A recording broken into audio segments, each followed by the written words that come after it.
So guys, I've opened the project in the PyCharm IDE, but you can use whatever IDE that you are comfortable with.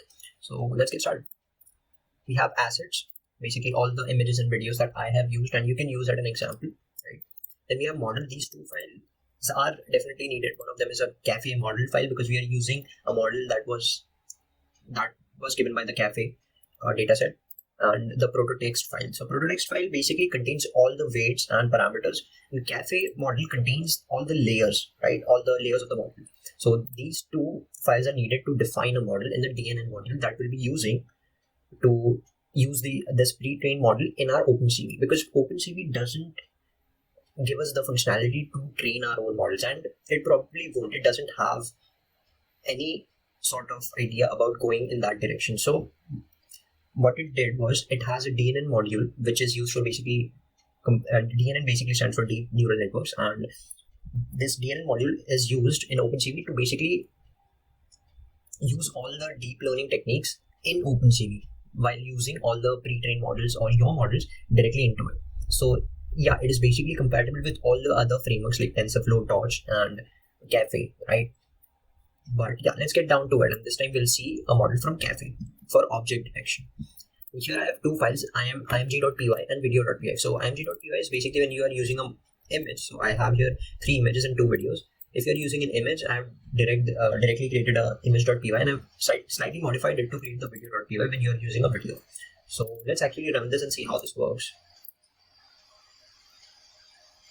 So as you can see, we have a dog image first. This was our input image, and this is our resulting image. I didn't really format this. I could add a box here that with a white background, that so that it looks better. But basically, yeah, other than that, our model is working. It shows that it has 99% accuracy.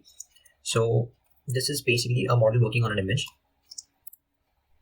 Now what I'll do is I'll show you how it works on a video. I didn't find a good video that I could use, but this is from a YouTube video which has a copyright notice directly on it. Now this was a video for kids to learn object detection, but I'll just show you the start of the video where it shows chair, right? So see, the chair is getting detected with a 99% accuracy. You can just skip through all the video, like you could watch the whole video, but yeah, now we know that it works for a video, and you maybe use a better video, and you can this is basically our whole program and both of our files. Now what we'll do is, as usual, we'll create a new file.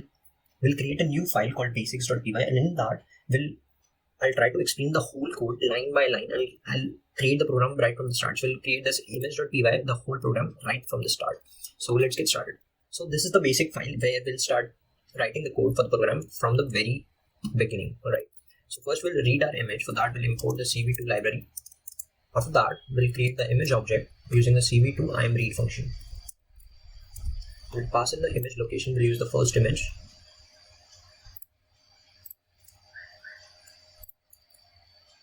I'm sorry.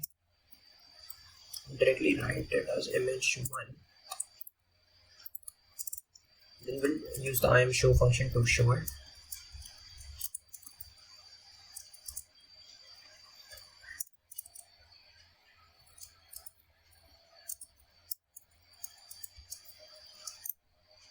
We'll run the file. So this basically works, but the problem is the whole image is pretty big, right? So first we need to rescale it. For that, what we'll do is mg. Before showing it, we'll resize the image using the CV2 resize method. Source will be our image, and then we'll give our dimensions to be 1080 by 720. That should fit the screen. Okay, there it looks weird, but overall it fits the screen, and that's what we want, right? Now our next goal basically is, now what we'll do is we'll create our model, right? So before that, we'll store the model files in a variable. So for the proto file, create this, we'll write this address, and next for the config file,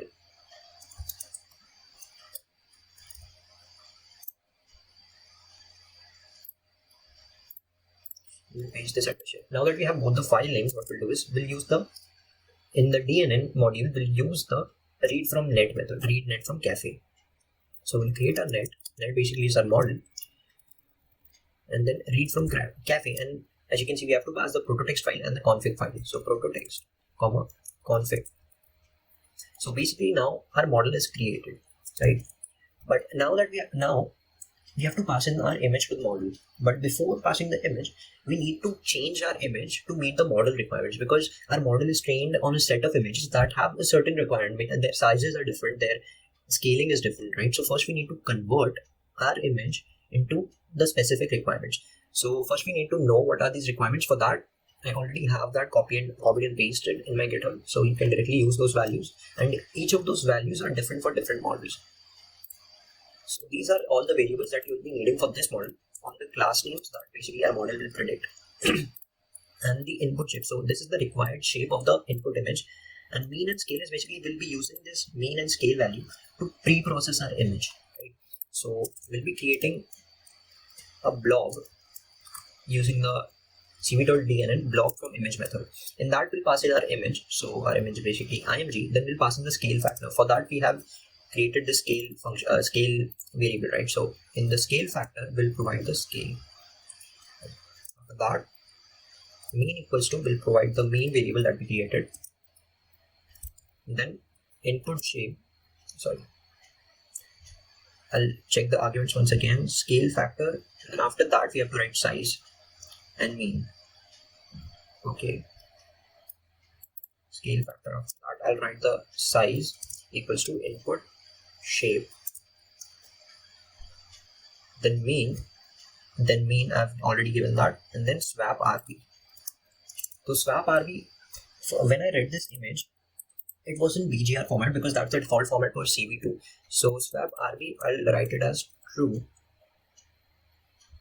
because we are directly providing our image that will be in BGR format. So rb we have to swap, right?